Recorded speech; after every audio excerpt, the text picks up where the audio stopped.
já brincou bastante com seu osciloscópio digital de 4 canais aí, né? A plaquinha, você já percebeu que é, na verdade, um kit muito poderoso e que tem até uma aplicação que transforma ele num osciloscópio. Bom, vamos fazer nosso primeiro laboratório? Nosso primeiro laboratório nós vamos colocar o periférico conversor analógico para digital funcionando, tá? Antes de meter a mão na massa, de fazer a parte prática, eu vou te dar uma breve introdução teórica sobre as funcionalidades desse conversor AD, o que ele tem de capacidade e o que a gente vai tirar proveito dele. Vamos lá? Então, primeiro, importante, dentro desse chip que está aí na sua mão, temos 2 blocos de conversor AD independentes. Um batizado com o nome de ADC0, o outro batizado com o nome de ADC1, tá?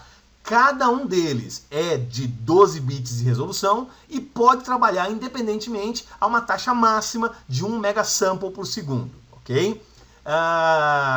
Cada um desses blocos tem 24 canais de entrada. Então você pode fazer uma amostragem de até 24 pinos por bloco utilizando cada um dos conversores AD, ok? Muito bom. A fonte de trigger pode ser a mesma ou pode ser independente para cada um dos blocos do conversor AD. Então, só um resuminho das principais características: 12 bits de resolução com 1 megasample, 24 canais de entrada compartilhado entre os 2 blocos, pode fazer leitura de modo independente ou modo diferencial, a gente vai falar um pouquinho disso lá para frente. Tem um sensor de temperatura interno nesse conversor AD, né? Ele pode trabalhar com taxa de referência, de tensão de referência, tanto como VDD quanto GND ou 2 outras fontes externas de referência. 4 steps, 4 passos diferentes de programação para sequenciar a leitura, a varredura de entrada. Então a gente vai mostrar como programar isso, né? E como fazer a varredura desses 24 pinos, né? Quem vai disparar a conversão é bem flexível, tem uma série de ações que podem disparar uma conversão. Você pode dar um comando por software, você pode programar um timer para fazer a conversão, você pode colocar o comparador analógico para, se passar de um determinado nível, ele disparar uma conversão, você pode colocar o PWM para disparar a conversão, ou mesmo um pino de GPIO para fazer essa conversão acontecer, disparar, né? Outra coisa interessante que tem no hardware interno é que ele tem uma máquina para calcular a média. Então você consegue fazer até 64 amostragens de um canal, calcular a média e fazer a leitura dessa média. Isso te dá uma flexibilidade e uma funcionalidade muito grande se você vai fazer leitura de sinais que são extremamente ruidosos. Então, ao invés de você implementar um filtro por software, você deixa a máquina de hardware fazer essa média e te devolver já o resultado da média, né? Ele pode trabalhar com o micro DMA e o micro DMA gerencia todo o funcionamento do conversor AD e ele também tem as funções de trabalhar em low power, como a gente vai mostrar daqui a pouquinho. Esse gráfico que está aí é interessante, ele te mostra as resoluções máximas que este conversor AD pode te fornecer, né?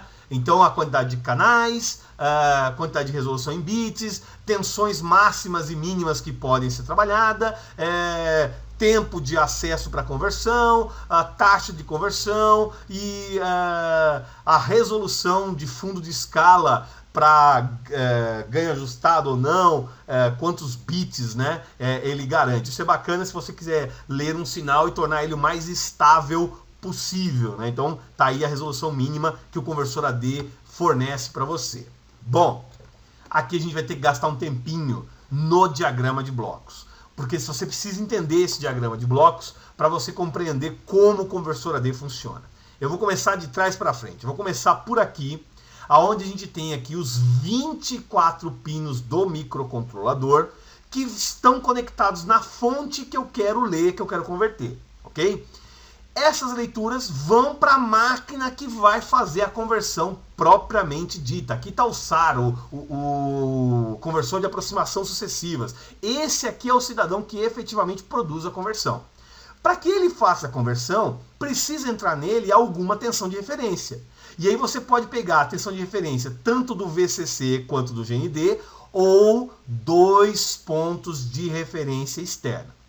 Uma vez que a conversão foi feita, ele vai entregar o resultado dessa saída na minha máquina de calcular médias. E eu posso programar isso tanto para não calcular média nenhuma e devolver isso aqui direto, ou calcular uma média de até 64 pontos antes de entregar isso aqui na saída. Essa saída pode ir tanto para um comparador digital, e eu posso tomar a ação de, por exemplo, disparar um PWM se o valor chegou em determinado tópico de conversão, ou armazenar isso na minha pilha do tipo FIFO. E aí vem a grande sacada dos blocos sequenciadores de amostragem. São esses blocos que vão dizer qual vai ser a ordem de leitura de entrada aqui que vai ser montada. Então eu quero ler primeiro o canal 12, depois o canal 13, depois o canal 20 e voltar para o canal 12. Eu programo isso no sampler 0 ou no sampler 1 ou... Tá entendendo? Eu vou mostrar um pouquinho mais em detalhes e você vai ter que mexer nisso lá na parte prática do treinamento, senão você não consegue colocar para funcionar, ok? A saída desses blocos vai para a máquina de interrupções, então eu posso gerar uma interrupção para cada um dos sequenciadores.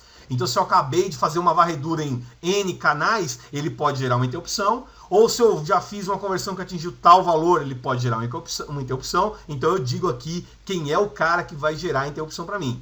E esse é o bloco de controle, aonde vai fazer a máquina inteira funcionar. É ele, por exemplo, que recebe a fonte de trigger, a fonte de disparo do amostrador 0, do amostrador 1, do amostrador 2, do amostrador 3. Inclusive, cada um desses amostradores pode ter uma fonte de disparo de conversão diferente. Então eu posso pegar o amostrador 2, mandar ele ser disparado por timer. O amostrador 1 por PWM, o amostrador 0 por GPIO. E aí cada um desses caras vai lá e faz a leitura de determinados canais numa determinada ordem de amostragem, fazendo uso do meu conversor AD. E tudo isso armazenado na minha pilha. Pô, cara, é bastante coisa e bastante funcionalidade.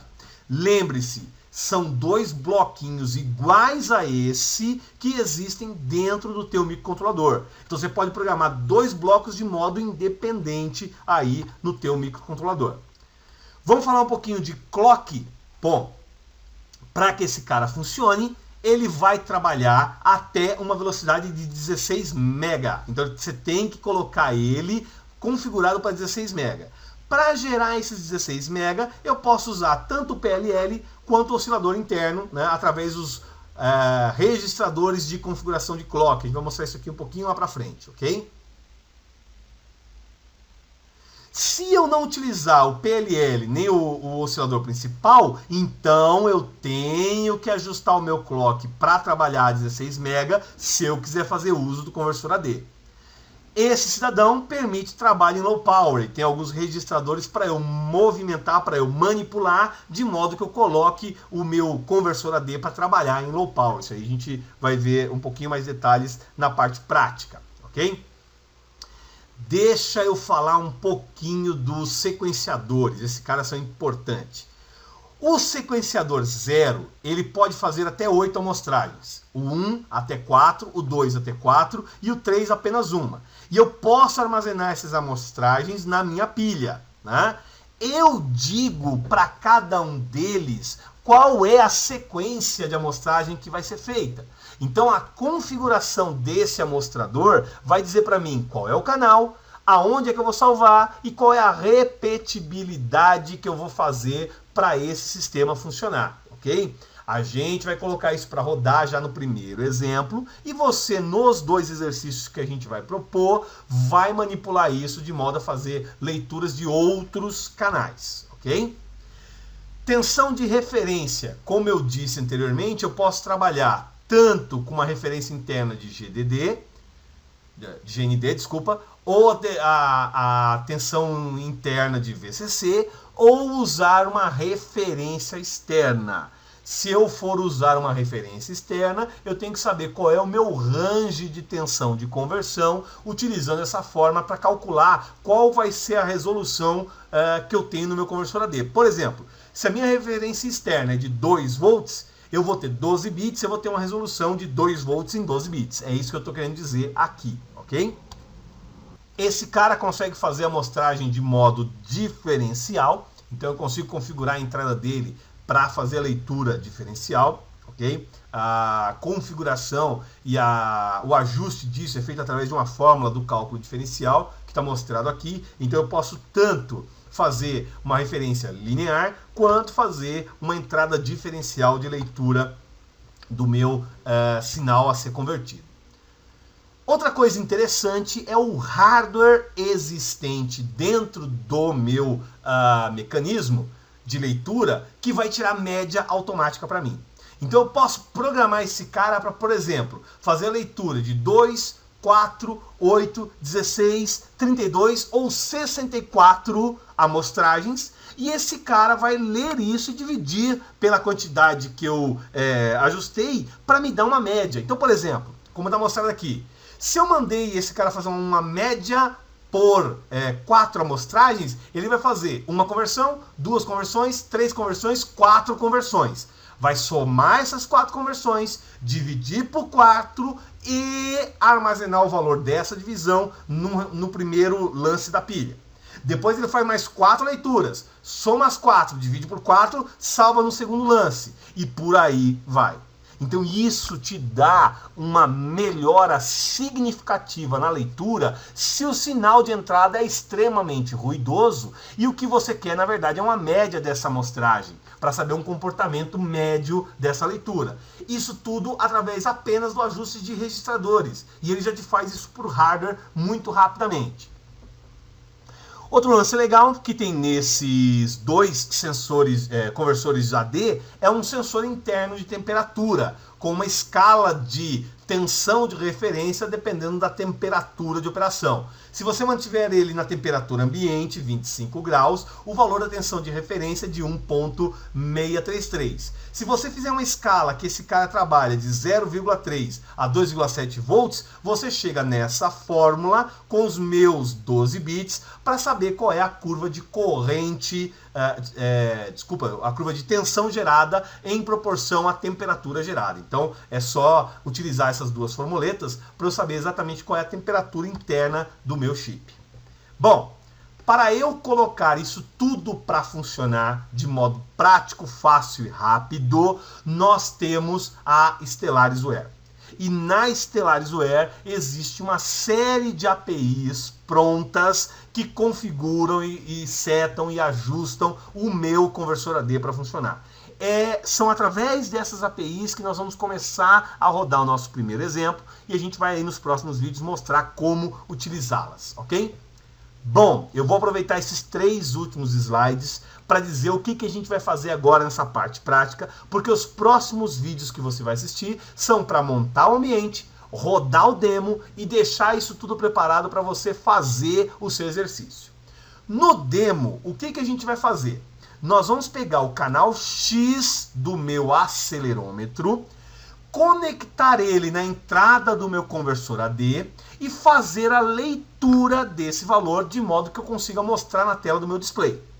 É só isso. A gente vai rodar esse código-fonte passo a passo, você vai entender o que está acontecendo e se você conseguiu ver a imagem do acelerômetro conforme você mexe aí no eixo X, variar esse número que é mostrado na tela, excelente, está tudo funcionando. Se isso rodou, nós vamos para a segunda parte, o primeiro exercício, que é: bom, no meu demo eu amostrei apenas o canal X. Agora eu quero modificar aquele exemplo demo de modo a configurar 3 canais, X, Y e Z, e mostrar os 3 canais na tela. Tá claro ou não? Então eu tenho que mexer naquele demo de modo que os 3... Aí eu vou mexer em X, vai variar, em Y vai variar e em Z vai variar. Bom, no exercício 2, além de fazer a leitura de X, Y e Z, nós vamos ligar a máquina de média. E aí você vai ver que você coloca a placa estável em cima da mesa e no exercício anterior você dá pequenas batidinhas na mesa e você vê uma ruideira sendo gerada no display. Quando você ligar a máquina de hardware, você vai ver que não é, dependendo da quantidade de médias que você mandar fazer, não é qualquer batida na mesa que vai gerar um ruído. Uma contrapartida que você vai enxergar nesse exercício é que ele vai gerar para você uma lentidão um pouco maior para amostragem de dados no display, ok? Bom, próximos vídeos. Vamos baixar o IAR, vamos preparar o ambiente, vamos rodar o demo, vamos preparar o ambiente para o exercício 1 e para o exercício 2 e aí você tem bastante diversão garantida. Vamos lá?